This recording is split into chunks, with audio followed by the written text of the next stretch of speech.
ನಾವು ಬದಲಾವಣೆಯವರೆಗೆ ದಿನಗಳು ಬದಲಾಗಿವೆ, ತಿಂಗಳುಗಳು ಬದಲಾಗಿವೆ, ವರ್ಷಗಳು ಬದಲಾಗಿವೆ.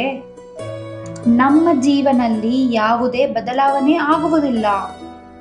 ಬದಲಾವಣೆ ಆಗಿದೆ, ನಿಮ್ಮೊಂದಿಗೆ ಪ್ರಾರಂಭಿಸಿ.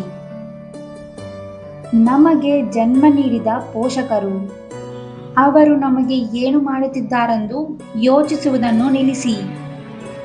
ಏನು ಕೊಡುತ್ತಾರೆ, ಅವರು ಸಂತೋಷವಾಗಿರುತ್ತಾರೆ, ಅದರ ಬಗ್ಗೆ ಯೋಚಿಸು. ಒಳ್ಳೆಯತನದೊಂದಿಗೆ ಇರಬೇಕು. ಒಳ್ಳೆಯ ಮನಸ್ಸಿನಿಂದ ಯೋಚಿಸಿ, ಆಗ ಮಾತ್ರ ಎಲ್ಲವೂ ಚೆನ್ನಾಗಿರುತ್ತದೆ. ಇಂದಿನ ದಿನಗಳಲ್ಲಿ ಕೆಲವರದ್ದು ಹೇಗೆ ಅಂದರೆ, ಮೊದಲನೆಯದಾಗಿ ನೈತಿಕತೆ ಹೇಳುತ್ತದೆ, ಮತ್ತೆ ಏನು ಮಾಡಬೇಕೆಂದು ತಿಳಿಯದವನಂತೆ ಹಿಂಭಾಗದ ಸಿಲುಬೆಗಳನ್ನು ಅಗೆಯಲಾಗುತ್ತದೆ. ಜಾಗರೂಕರಾಗಿರಿ. ಮನಸ್ಸಿಗೆ ನೆಮ್ಮದಿ ನೀಡದ ಸಂಪತ್ತು, ಆರೋಗ್ಯ ಇಲ್ಲದ ಜೀವನ, ಅರ್ಥವಾಗದ ಬಂಧ, ದುರದೃಷ್ಟಕರ ಸ್ನೇಹ, ಇರುವುದು ಒಂದೇ, ಇಲ್ಲದೆಯೂ ಅಷ್ಟೇ. ಸ್ವತಃ ವ್ಯಕ್ತಿತ್ವ ತನ್ನ ಆಸ್ತಿ ಎಂದು ಪರಿಗಣಿಸುತ್ತಾನೆ, ಎಂದೆಂದಿಗೂ ರಾರಾಜೆ. ತಮ್ಮ ಸಹವರ್ತಿಗಳಿಗೆ ಸಹಾಯ ಮಾಡಲಾಗದವರು. ಚಿನ್ನದ ಹೂಗಳಿಂದ ದೇವರನ್ನು ಪೂಜಿಸುವುದು ವ್ಯರ್ಥ. ದೇವರು ನಮ್ಮ ಕಲ್ಯಾಣಕ್ಕಾಗಿ ಇದ್ದಾನೆ. ಕೆಲವು ಬಂಧಗಳನ್ನು ಹತ್ತಿರ ಮಾಡಲಾಗುತ್ತದೆ, ಅವನು ಕೆಲವು ಬಂಧಗಳನ್ನು ತೆಗೆದುಹಾಕುತ್ತಾನೆ. ನಿಕಟ ಬಂಧಗಳನ್ನು ಕೇಳಾಗಿ ನೋಡಬೇಡಿ, ಅಲ್ಲದೆ ದೂರದ ಬಂಧಗಳಿಗೆ ಎಂದಿಗೂ ಹಂಬಲಿಸಬೇಡಿ. ಕಷ್ಟಪಟ್ಟು ಬೆಟ್ಟ ಹತ್ತಿದರೆ ಮಾತ್ರ ನೀವು ಸುಂದರವಾದ ನೋಟವನ್ನು ನೋಡಬಹುದು. ಜೀವನವು ಹಾಗೆಯೇ, ಕಷ್ಟಪಟ್ಟರೆ ಮಾತ್ರ ನೀವು ಸುಂದರವಾಗಿರುವ ಸಂತೋಷವನ್ನು ನೋಡಬಹುದು.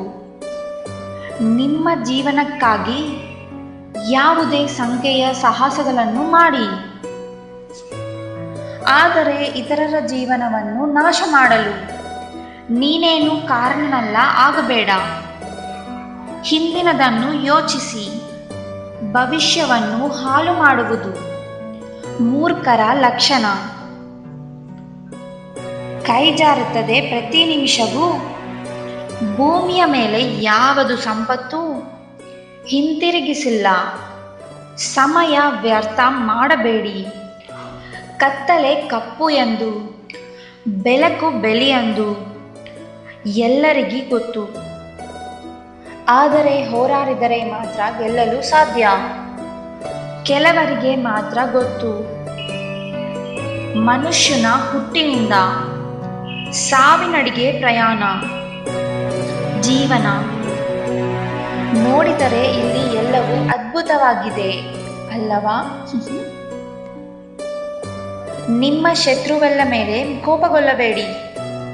ನಿನ್ನ ಬೆಳವಣಿಗೆಯನ್ನು ನೋಡಿದೆ, ರಾಗಿಲಿಪೋಯೆಲ್ಲ ನೀನೇ ಮಾಡು. ನಿನ್ನ ಬೆಳವಣಿಗೆಯನ್ನು ನೋಡಿದೆ, ಇತರರು ಅಳುವುದು ಎಂದರೆ ಅದು ಅವರ ಸಮಸ್ಯೆ ಆಗಲಿದೆ, ನಿಮ್ಮ ಸಮಸ್ಯೆ ಮೂಲವಲ್ಲ. ದೃಷ್ಟಿಯಲ್ಲಿ ಹಾಕಬೇಡಿ. ನಿಮ್ಮ ಮನಸ್ಸನ್ನು ಹಾಳು ಮಾಡಿಕೊಳ್ಳಬೇಡಿ. ಯಶಸ್ಸಿನತ್ತ ಸಾಗುತ್ತಿರಿ. ಅಧ್ಯಯನದ ಮೂಲಕ ಸಂಸ್ಕೃತಿಯನ್ನು ಕಲಿತವರು, ಅನುಭವದ ಮೂಲಕ ಪಾಠ ಕಲಿತರು. ಜೀವನದಲ್ಲಿ ಎಂದಿಗೂ ಸೋಲಬಾರದು. ಮೋಸವು ತಾತ್ಕಾಲಿಕ ಸಂತೋಷವನ್ನು ತರುತ್ತದೆ, ಆದರೆ ಒಂದು ದಿನ ಭಾರೀ ಬೆಲೆ ತೆರಬೇಕಾಗುತ್ತದೆ. ಯೋಚಿಸುವ ಮತ್ತು ಮಾತನಾಡುವ ಪದಗಳಲ್ಲಿ ಒಂದು ಸುಳ್ಳು ಇದ್ದರೆ ಏನು? ಸಿಟ್ಟಿನಿಂದ ಹೇಳಿದ ಮಾತುಗಳಲ್ಲಿ ಸತ್ಯ ಮಾತ್ರ ಇರುತ್ತದೆ. ಕೋಪದಲ್ಲಿ ಬರುವ ಮಾತುಗಳತ್ತ ಗಮನ ಹರಿಸಿದರೆ ಮನಸ್ಸು ಒಡೆದಿದೆ. ಆ ಕೋಪದ ಹಿಂದಿರುವ ನೋವು ಗೊತ್ತಾದರೆ ಆ ಬಂಧ ಉಳಿಯುತ್ತದೆ. ನಿರ್ಧಾರ ನಿಮ್ಮದು. ಕಳೆದ ಸಮಯವನ್ನು ತುಂಬ ಒಳ್ಳೆಯದು. ಏಕೆಂದರೆ ಅದು ಎಂದಿಗೂ ಹಿಂತಿರುಗುವುದಿಲ್ಲ. ಬರುವ ಸಮಯ ಇದು ಸುಂದರವಾಗಿರುತ್ತದೆ, ಏಕೆಂದರೆ ನಾವು ಅದನ್ನು ಇಷ್ಟಪಡುತ್ತೇವೆ ಎಂದು ನಾವು ಊಹಿಸುತ್ತೇವೆ. ಪ್ರಸ್ತುತ ಮಾತ್ರ ಅದು ಕಷ್ಟವಾಗುತ್ತದೆ, ಏಕೆಂದರೆ ನಾವು ಅನುಭವಿಸುತ್ತಿದ್ದೇವೆ. ಅಥವಾ ಇಲ್ಲವೇ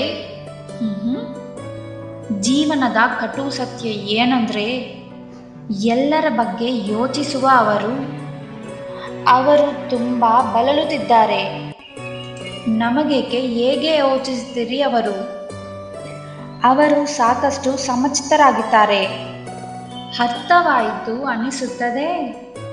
ಎಷ್ಟು ಒಳ್ಳೆಯ ಮಾತುಗಳಲ್ಲಿ ನಿಮಗೆ ಯಾವ ಮಾತು ಇಷ್ಟ ಕೆಳಗೆ ಕಮೆಂಟ್ ಮಾಡಿ. ಅಲ್ಲದೆ ನೀವು ಈ ವಿಡಿಯೋವನ್ನು ಇಷ್ಟಪಟ್ಟರೆ ವಿಡಿಯೋಗೆ ಲೈಕ್ ಮಾಡಿ. ಈ ರೀತಿಯ ಹೆಚ್ಚಿನ ವಿಡಿಯೋಗಳಿಗಾಗಿ ನಮ್ಮ ಚಾನಲ್ನ ಸಬ್ಸ್ಕ್ರೈಬ್ ಮಾಡಿ. ಧನ್ಯವಾದ.